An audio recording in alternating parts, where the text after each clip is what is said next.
ఈ రోజుకి అవసరమైన మాట నేను ఒక్క మాట చెప్తాను, రిఫరెన్స్ కూడా చెప్పనైతే. మీ రక్షణ భయముతో వణకుతో కొనసాగించుకొనవలెను. చెప్పండి అందరూ, నా రక్షణ చెప్పండి. నా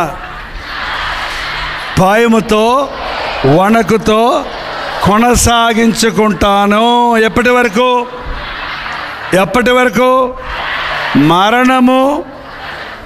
మరణం వరకు నమ్మకంగా ఉండు, నేను నీకు జీవ కిరీటం ఇస్తాను. యేసు ప్రభువు నమ్ముకోవటం అనేది సీజనల్ భక్తి కాదు. అంటే ఒక సీజన్లో ఒక పండగ వస్తుంది చూడండి మన దేశంలో, అలాగే ప్రభువుని నమ్ముకోవటం 40 రోజులు నమ్ముకోవటమో, లేకపోతే వేళాంగని వెళ్ళి వచ్చి ఎంట్రుకలు ఇచ్చొచ్చే వరకు నమ్ముకోవటమో, అట్లా కాదు భక్తి. లెంట్ దినాల్లో ఉపవాసం ఉండి 40 రోజులు మాత్రం ఎవరిని తిట్టకుండా సిగరెట్లు తాగకుండా నిష్టగా ఉండి 40 రోజులు అయిన తర్వాత మళ్ళీ మొత్తం తినని మాంసం అంతా తింటూ తాగని సారాయిలన్నీ మళ్ళీ తాగుతుండేది క్రైస్తవ భక్తి కాదు. ఎవడైనాను క్రీస్తు యేసునందున్న ఎడల వాడు పైన ఉన్నోళ్ళైనా కింద ఉన్నోళ్ళైనా పక్కన ఉన్నోళ్ళైనా ఎవడైనాను క్రీస్తునందున్న ఎడల వాడు నూతనమైన సృష్టి, పాతవి గతించెను, సమస్తము కొత్తవాయెను. చూసారా, మీరందరూ మంచి మంచి సాక్ష్యాలు చెప్తున్నారు, మీరందరూ ప్రభువుని నమ్ముకున్నారు. There is no doubt about it, అదిలో సందేహమే లేదు. మీరు ప్రభువుని నమ్ముకున్నారు, ప్రభు మీద ఆశ కలిగి ఉన్నారు, ప్రభు దగ్గర నుంచి అనేక ఆశీర్వాదాలు దీవెనలు పొందారు. కానీ ఎంతమంది ప్రతిరోజు దేవునితో మాట్లాడుకుంటున్నారు, ప్రతిరోజు మనస్సాక్షిని కాపాడుకుంటున్నారు, ప్రతిరోజు యేసు ప్రభువుడి గురించి ఇతరులకు సాక్ష్యం ఇస్తున్నారు, ప్రతిరోజు మోకాళ్ళలోనే ప్రార్థిస్తున్నారు. ఆదివారం ఆలయానికి వెళ్ళే భక్తి కాదు, అనుదినము ప్రభువుని వెంబడించే భక్తి. ఇంకో పాట ఉంది కదా, అనుక్షణము ఆయన్ని స్తుతించేటువంటి భక్తి. అలాంటి భక్తి ఎంతమందికి ఉంది? కొంతమంది చేయి చూపిస్తున్నా. ఓకే, మిగిలిన వాళ్ళు కూడా అలాంటి భక్తి ఎంతమంది కావాలనుకుంటున్నారు? వెళ్ళి చెప్పండి.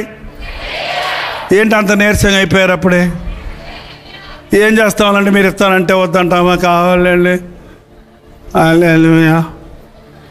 అదో యేసయ్య కార్యాలు ఎప్పుడు సగం మనసుతో చేస్తే నాకు భలే చిరాకు. చేస్తే పూర్ణ హృదయంతో చేయాలి, లేకపోతే నోరు మూసుకూరుకోవాలి. అంతేనా? కానీ ఉసూరుమంటూ నీ పూర్ణ హృదయంతో, నీ పూర్ణ బలముతో, నీ పూర్ణ మనసుతో, నీ పూర్ణ వివేకంతో నీ దేవుడైన యెహోవాను ప్రేమించాలి. ఎంతమంది మరణం వరకు యేసు ప్రభు కొరకు నమ్మకమైన సాక్షిగా ఉండాలని నేను ఆశపడుతున్నాను అన్నవారు హల్లెలూయా చెప్పండి చేతితో.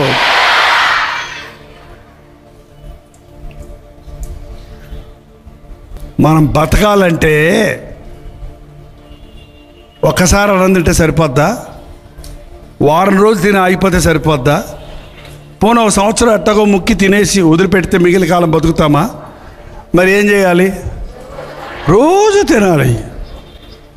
ఒకసారి తింటే చాలా నీరసం వచ్చేస్తుంది. లంకణాలు నేను కొత్తగా వచ్చినప్పుడు లంకణాలు అంటే అయ్యేంట ఏమనాలో నాకు తెలియదే అన్నాను నేను. లంకణాలు అంటే పస్తులు.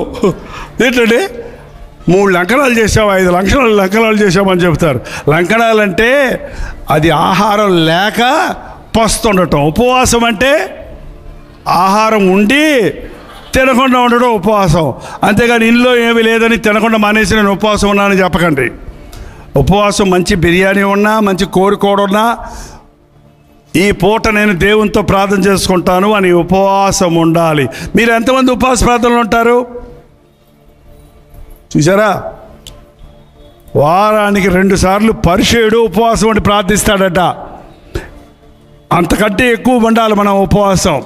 కనీసం వారానికి 2 సార్లు మీ చర్చిలో ఉపవాస ప్రార్థన ఉంటే వెళ్ళండి. ఉపవాస ప్రార్థన మీ చర్చిలో లేకపోతే మీ ఇంట్లోనే మీరు కూర్చొని ఒంటరిగా దేవునితో మాట్లాడుకోవచ్చు, బైబిల్ చదువుకోండి. ఉపవాస ప్రార్థన చేసేవాడంటే సైతానికి హడల్. ప్రార్థన చేయని వాడు సైతాన్ అంటే హడల్. ప్రార్థన చేయని వాడికి సైతాన్ అంటే హడల్, ప్రార్థన చేసేవాడికి సైతానికి హడల్. బెదిరిపోతాడు వాడు. ఏమంటే సాతాను నన్ను శోధిస్తున్నారు అంటున్నారు, చూసారా? ఎందుకు ప్రభువా ఈ శోధన పెట్టావు అంటారు. మళ్ళీ పైగా దేవుడు ఎవరిని శోధించడు. మనమే మన పాప ఇచ్చలను బట్టి, కోరికలను బట్టి శోధించబడుతున్నాం. సాతాను జయించాలంటే, దీర్ఘకాల వ్యాధుల నుంచి స్వస్థత పొందాలంటే, దెయ్యాల నుంచి విడిపించబడాలంటే ఉపవాసం వలనను ప్రార్థన వలననే ఇది సాధ్యము అని ఎవరు చెప్పారు? మన యేసు ప్రభువు చెప్పాడు. మన యేసు ప్రభువే దేవుడై ఉన్నప్పటికీ రక్తమాంసాల్లో శరీరధారిగా ఈ లోకంలో ఉన్నప్పుడు ఆయన ఉపవాసం ఉండి ప్రార్థించేవాడు. అందుకే పరలోకపు శక్తిని పుంజుకునేవాడు. మీరు మంచి విశ్వాసులుగా ఉండాలంటే కనీసం వారానికి 2 సార్లు మీకు ఇష్టమైన టైం, మరి ఒక పూట ఉపవాసమా, ఒక పొద్ద, 2 పొద్దుల, 3 పొద్దుల అని అడగొద్దు. కనీసం మనం తిన్న ఆహారం 4 గంటల 5 గంటల వరకు అరగదండి. అంటే ఖాళీ అవటానికి 5 గంటలు పట్టుద్ది. అంతేగాని మీరు 8 గంటలు 10 గంటలు మీరు తినకుండా ఉంటే, ఎప్పటి నుంచి ఉపవాసమే లెక్కేసుకొని ఒక 10 గంటలు మీరు తినకుండా ఉంటే దాన్ని ఒక్క పూట ఉపవాసం అనొచ్చు. అది అందరూ చేయొచ్చు. బీపీలు ఉన్నా, షుగర్లు ఉన్నా, బలహీనంగా ఉన్నా చేయొచ్చు. అదేం పెద్ద కష్టమేమీ కాదు. మంచిలు తాగొచ్చు, టీలు కాఫీలు తాగకూడదు. ఉపవాసం అండి వాళ్ళ 3 చపాతీలు 2 దానిమ్మ న్యూసులు. ఏంటండి ఉపవాసం అండి వాళ్ళ శనగలు నానబెట్టుకొని తిన్నానంటారు. అది బలం, భోజనం కంటే బలం. ఉపవాసం అనేది మనం కష్టపెట్టుకోవడానికి కాదండి. తింటే మొత్తం వస్తుంది. మనం మెలకువగా ఉండి ప్రార్థించడానికి ఉపవాస ప్రార్థన అంతే. మీకు అంతగా చేత కాకపోతే పోనీలే తినేసే ప్రార్థన చేసుకోండి, ఎవడొద్దాం లేదు అని చెప్తాను. మా సంఘస్థులు ఏ ఉపవాస ప్రార్థన రావట్లేదు ఏంటంటే, ఉపవాసం ఉంటే నా కడుపులో ఎలుకలు తిరుగుతున్నాయి అన్నాడు ఆయన. ఎప్పుడు పోయినారా బాబు ఎలుకలు లోపలికి? ఉపవాసం ఉంటే పట్టకడి కూడా పట్టుందండి, ఉండలేకపోతున్నానండి. ప్రార్థనకు వచ్చి కూర్చున్నా కూడా అబ్బా తొందరగా ఎప్పుడైనా పెడతాను, ఇంక టైం అవ్వలేదే. ఇంక ప్రార్థనను కూర్చొని అన్నం గురించి ఆలోచించేదానికంటే తినేసి ప్రార్థన చేసుకుంటే మంచిదే కదా. అది కాదు, నీ మనస్సు దేవుని మీద లగ్నం చేయాలి. ప్రార్థన చాలా ముఖ్యమండి. మీలో చాలామందికి మోకాళ్ళ నొప్పులు అంటున్నారు. ఎందుకో తెలుసా? మోకరించి ప్రార్థన చేయను మూలాన. నాకేం మోకాళ్ళ నొప్పులు లేవు, ఎందుకంటే నేను మోకాళ్ళ మీద ఉంటా. యవ్వనస్తుడిగా మొదలుపెట్టా మోకాళ్ళ మీద. బైబిల్ కూడా మోకాళ్ళ మీద చదువుకునేవాడిని. ఏంటంటే 73 ఏళ్ళైనా మోకరించగలుగుతా. మీరు ఎంతమంది మీరు చప్పట్లు కొట్టే ప్రయోజనం? నేను చప్పట్లు కొట్టాలి, మేము కూడా మోకరిస్తున్నామని మీరు చెప్తే. ఈ రోజు నుంచి నేర్చుకోండి. మోకాళ్ళ ప్రార్థన 10 నిమిషాలు చేయండి, 5 నిమిషాలు చేయండి. మీరు ఒకవేళ బాగా వృద్ధులో లేకపోతే స్థూలకాయలు లావుగున్నోళ్ళు అయితే కొంచెం కష్టమే. అప్పుడు ఇలాంటిది అయితే సపోర్ట్ తీసుకోండి. మీ కుర్చీ తిరగేసి కుర్చీ సపోర్ట్ తీసుకొని మోకరిస్తే సాధ్యమే. అది మోకాళ్ళ మీద ఉన్నప్పుడు అండి సాతాను బెదిరిపోతాడండి. మోకాళ్ళ ప్రార్థన మనం మంచి భారంతో చేస్తాం, నిద్రమత్తుతో చేయం, నిర్లక్ష్యంగా చేయం, కింద పడిపోతాం. నిద్రమత్తుతో ఉంటే మామూలు కూర్చొని ముసుకేసుకొని కింద పెట్టుకుంటారు. కొంతమంది తలకాయ ఇలాగా, కొంతమంది 2 చేతులు అడ్డ పెట్టుకుంటారు.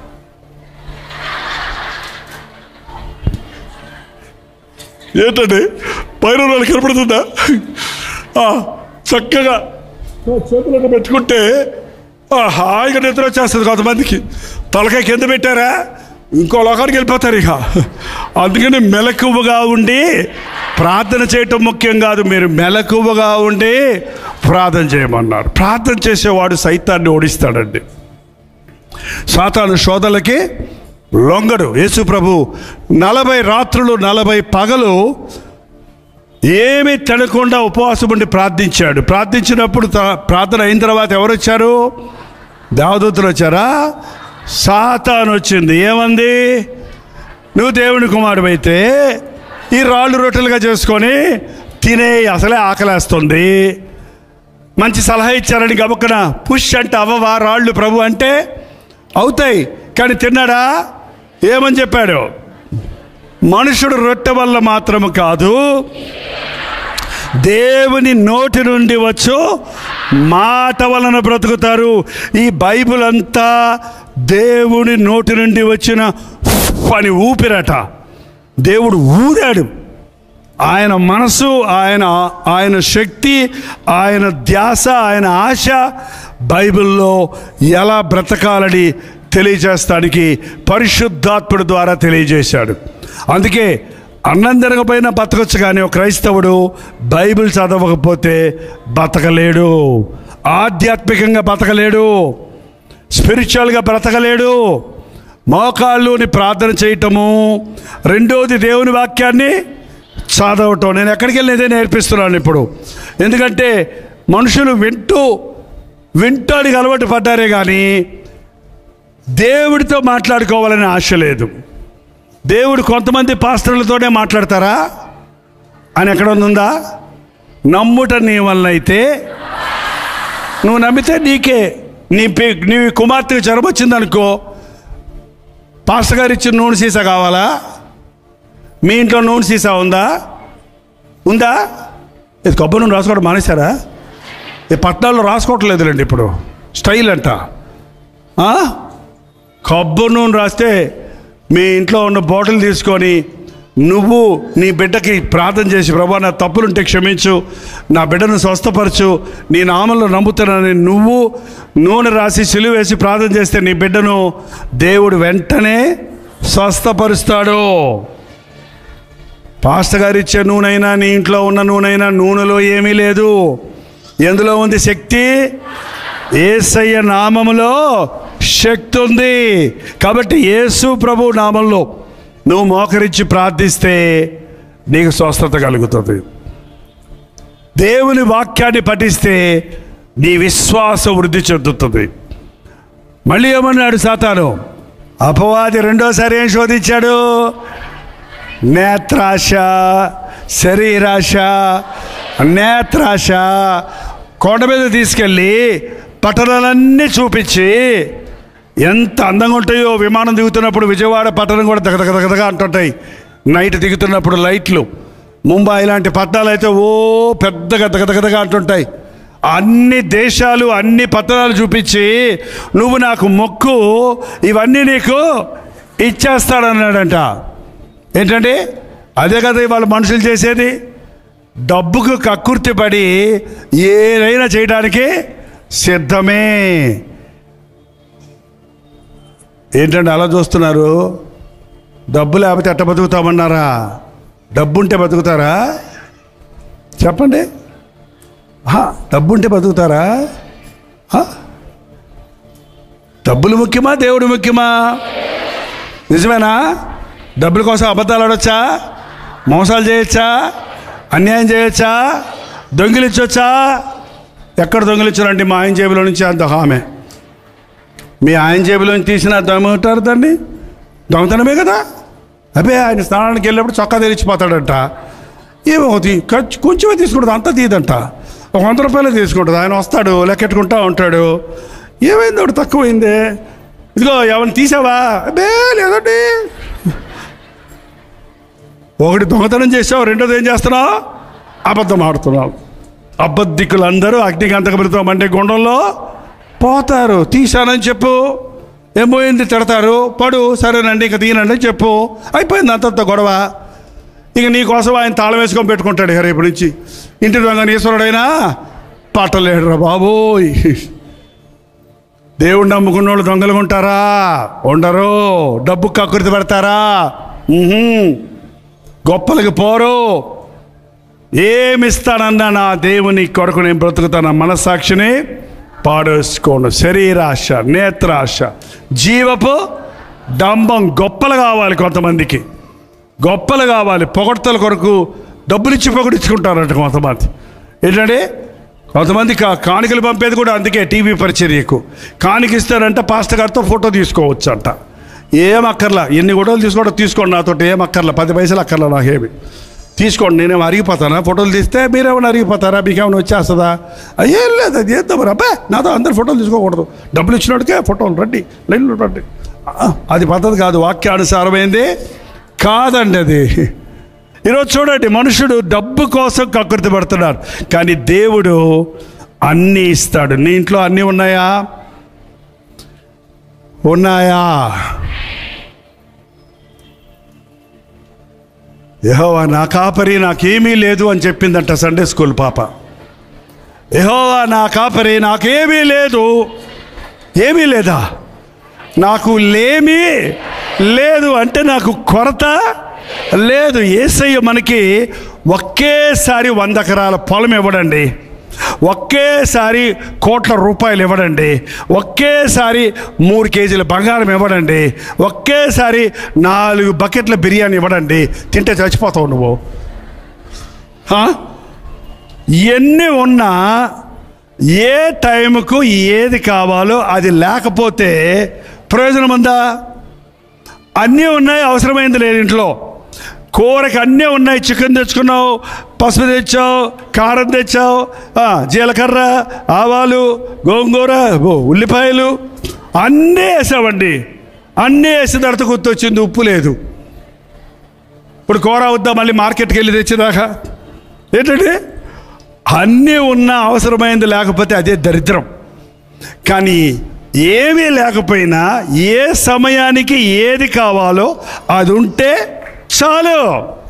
ఏ నాటి కీడు ఆ నాటికి చాలు. ఈ పూటకి అన్నం తిన్నానా? హల్లెలూయా, దేవుడికి స్తోత్రం. రేపు ఎవరు పెడతారు అని అడగాల్సిన అవసరం లేదు. యెహోవా ఈరే, యెహోవా చూచుకొనును. ఆయన నమ్మిన వారికి ఏ మేలు కొదువుండదు. మన కొదువులన్నీ తీర్చేవాడు ఆయన, మన భయములన్నిటి నుంచి విడిపించేవాడు ఆయన. ఆయన్ని పూర్తిగా నమ్మితే మీ జీవితంలో చింత అనేది ఉండదు. నమ్మండి, ప్రభువుని విశ్వసించండి. అంతేకాదండి, ఒక పూట ఒకటి లేకపోతే బతకలేమా? ఒక పూట అన్నం తినకపోతే బతకలేమా? బతకలేమా? అంతలో చచ్చిపోతామా? 21 రోజు బతకొచ్చు అన్నం లేకపోయినా, నీళ్లు తాగి. ప్రాణం పోదు, నీళ్ళు తాగితే చాలు. ఏంటంటే ఒక్క పూట ఏదన్నా ఒక్కసారి లేకపోతే దేవుడు ఏమి ఇచ్చాడు నాకు, దేవుడు ఏం చేశాడు నాకు అంటారేంటి కొంతమంది. ఇశ్రాయేలీయులు అలాగే సడుగుతూ గుణుగుతూ ఉండేవారండి. వాళ్ళకి దేవుడు ఆకాశం నుంచి దేవదూతల మన్నా ఇస్తే నోరు ఊరించుకుంటూ తిన్నారు. కొన్ని రోజులు అయిపోయిన తర్వాత వాళ్ళకి అలవాటు అయిపోయింది. ఏం అలవాటు అయిపోయింది? దేవుడిచ్చిన కమ్మగా తీయగా ఉందని కొత్తిమీర గింజల్లాగా ఉన్న మన్నాను తిని ఇదేమి ఇది ఎప్పుడు తినలేదే అని తిన్న తర్వాత ఈ సవి సారము లేని మన్నా మాకు వద్దు, మాకేం కావాలి? కొండల దగ్గర కూర్చొని ఏడవడం మొదలు పెట్టారంట. మాకు కీరకాయలు ఎవడు పెడతాడు, మాకు దోసకాయలు ఎవడు పెడతాడు, మాకు ఉల్లిపాయలు ఎవడు పెడతాడు, ఆ ఐగుప్తు దేశంలో నైల్ నదిలో పట్టిన చేపల కూర. ఇంటికి చేప వచ్చిందంటే ఇల్లంతా ఏమొస్తుందండి? చేప వచ్చాను అని వాసన కొట్టుద్ది. సరిగా కనుక్కోపోతే నీ చెయ్యి వాసన పక్క వాళ్ళందరికీ అంటిస్తావు. ఏంటి, చేపలు కావాలంటే అడుగు. దేవుడిచ్చిన దానికి స్తుతించు, దేవుడిచ్చిన దాన్ని స్తుతించండి.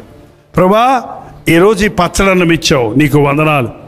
పచ్చడన్నం కూడా లేని వాళ్ళు ఎంతోమంది ఉన్నారు తెలుసా మీకు?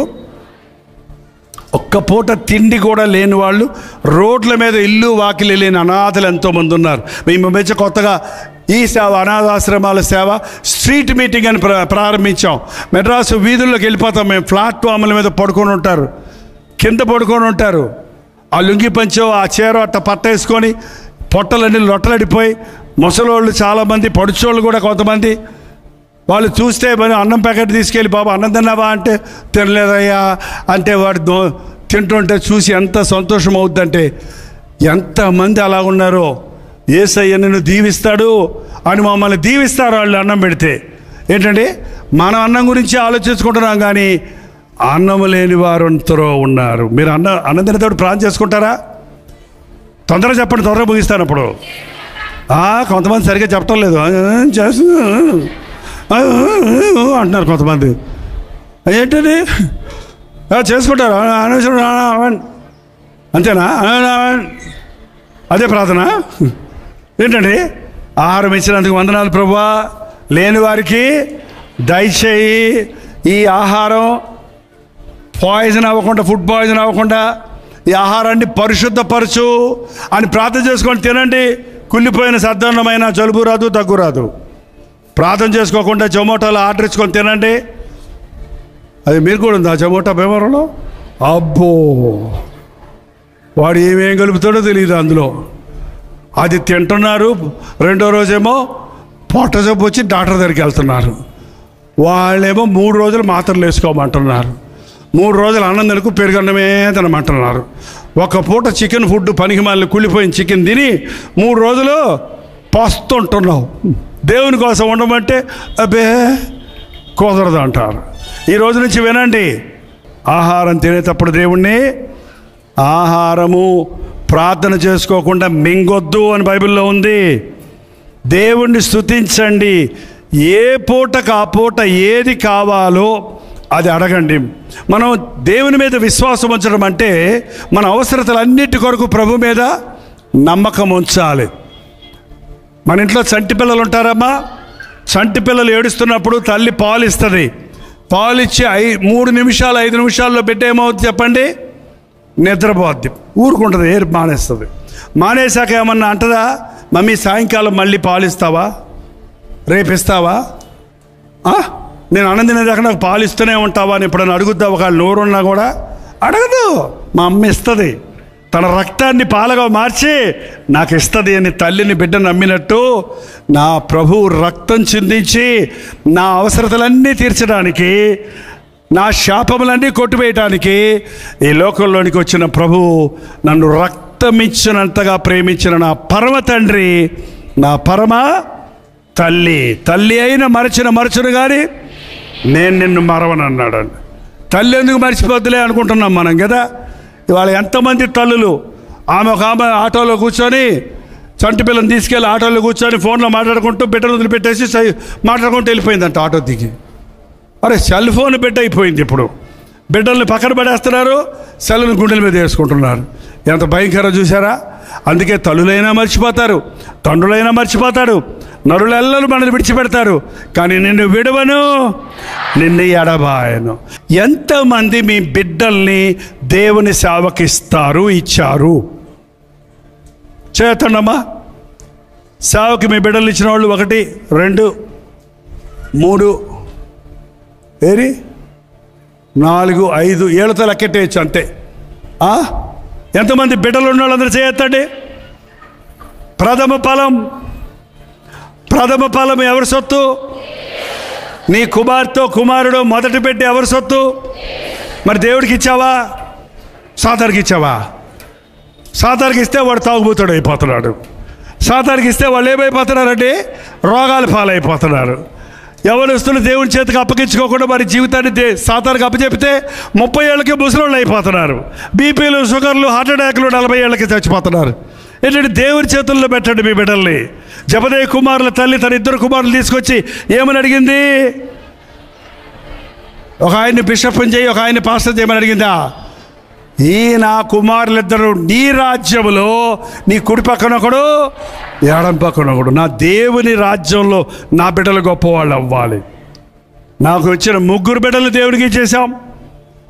వారికి ఇచ్చిన 3 కుమార్తెలు దేవుణ్ణి ఎరిగిన వారు, దేవుణ్ణి ప్రేమించిన వారు.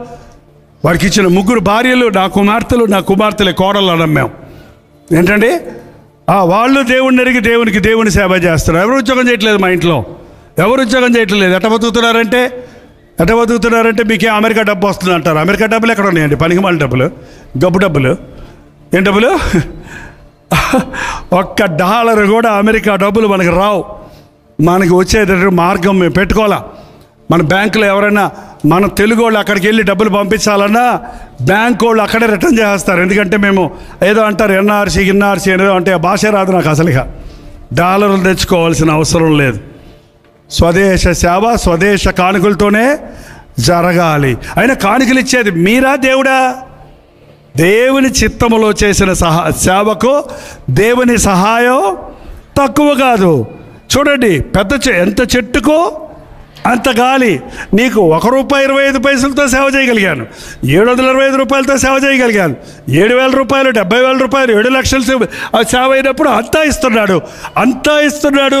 నువ్వు సేవ మానేస్తే మిగులుతుంది అనుకుంటే మిగలవు. ఒక టీవీ ప్రోగ్రాం మానేద్దామని 1 వారం మానేసి చూసాం. ఏంటి? మూవీస్లు ఇస్తున్నాం, మళ్ళీ 7 గంటలకి, మళ్ళీ 8 గంటలకి, తిన్నది అరక్కమందే మళ్ళీ కుక్కుతూ ఉంటే ఎందుకనుకని మానేద్దామంటే మానేసి చూస్తే డబ్బులు మిగల్లా. అంటే నువ్వు చేస్తే నేను ఇస్తా, అదే దేవుని పద్ధతి. మీరు కూడా అంతే, దేవుని మీద విశ్వాసం ఉంచండి. మీ బిడ్డను దేవునికి ఇస్తాడన్నోళ్ళు ఎవరో, మా బిడ్డను దేవునికి ఇవ్వాలి అనుకుని ప్రేరేపణ వచ్చింది అన్నవారు మీరు అటు చేయి చూపిస్తే నాకు తెలియదుగా.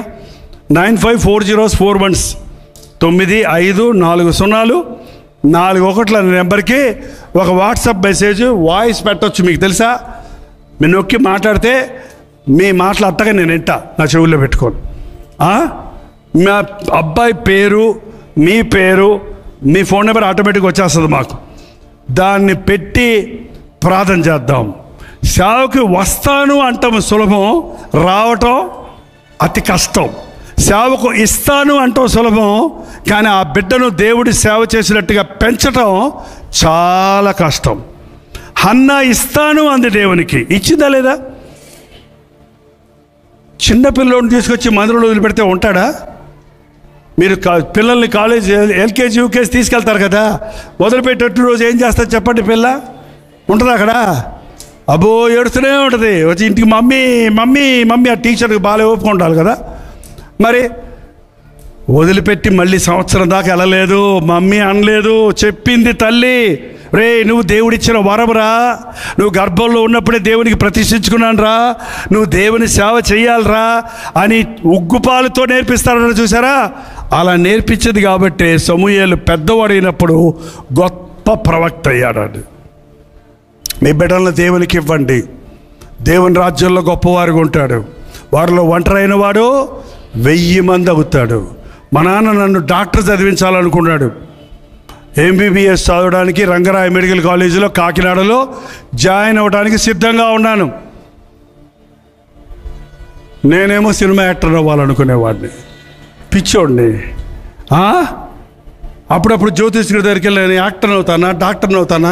మా నాన్న డాక్టర్ అంటున్నాడు, నేను యాక్టర్ అవుతాను అనుకుంటా. నువ్వేమి కావు పో అన్నాడు. హల్లెలూయా. ఆయనకి తెలియదు నేను పాస్టర్ని అవుతానని.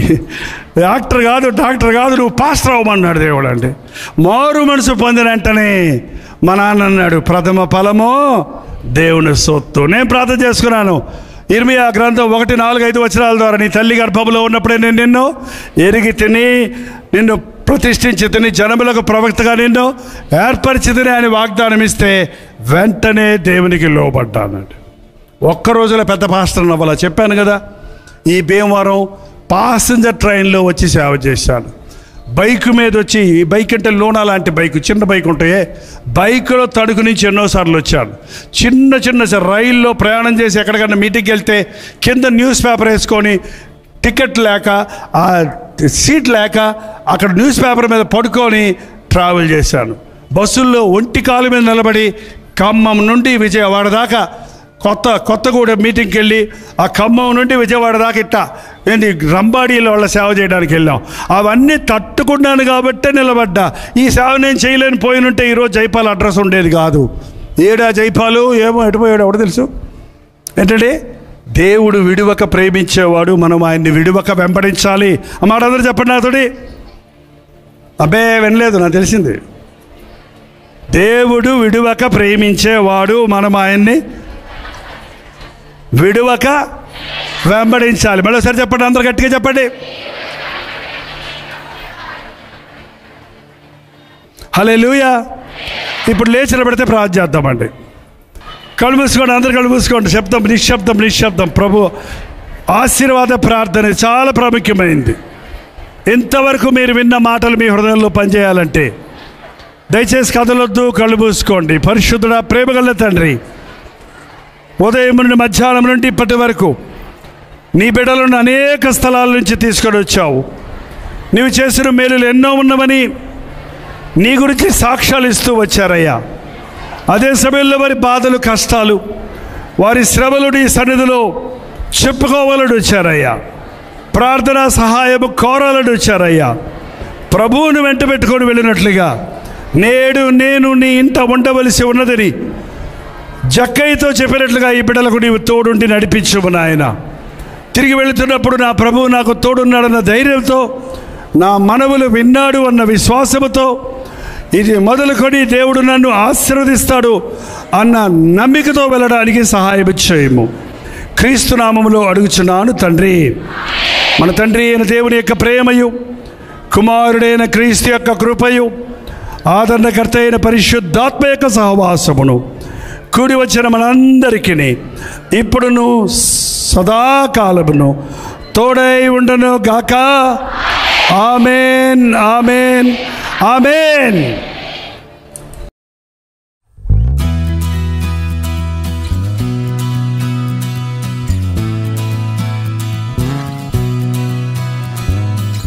హల్లెలూయా. న్యూఢిల్లీ పరిసర ప్రాంతాల్లో ఉన్న వారికి శుభవార్త.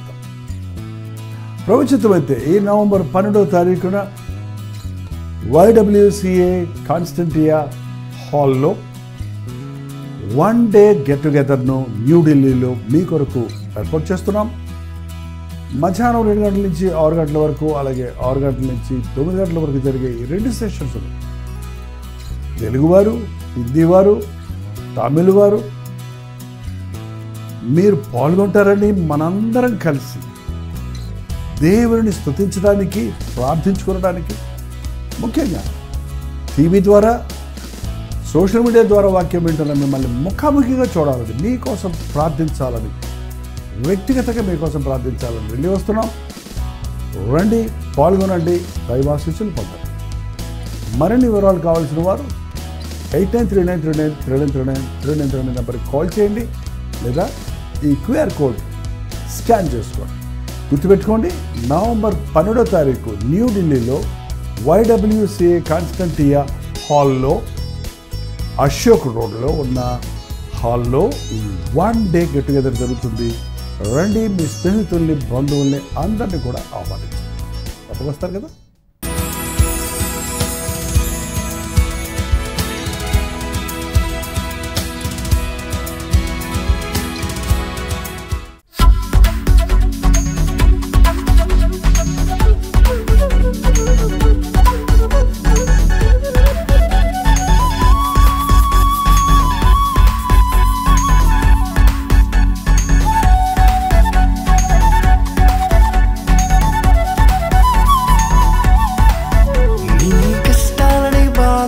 శ్రమలన్నీ తీర్చే అనాథుడు యేసే, నీ కష్టాలని బాధలన్నీ శ్రమలన్నీ తీర్చే అనాథుడు యేసే. ఆది నుండి ఉన్నవాడు ఆ దేవుడు, అద్భుతాలు చేసే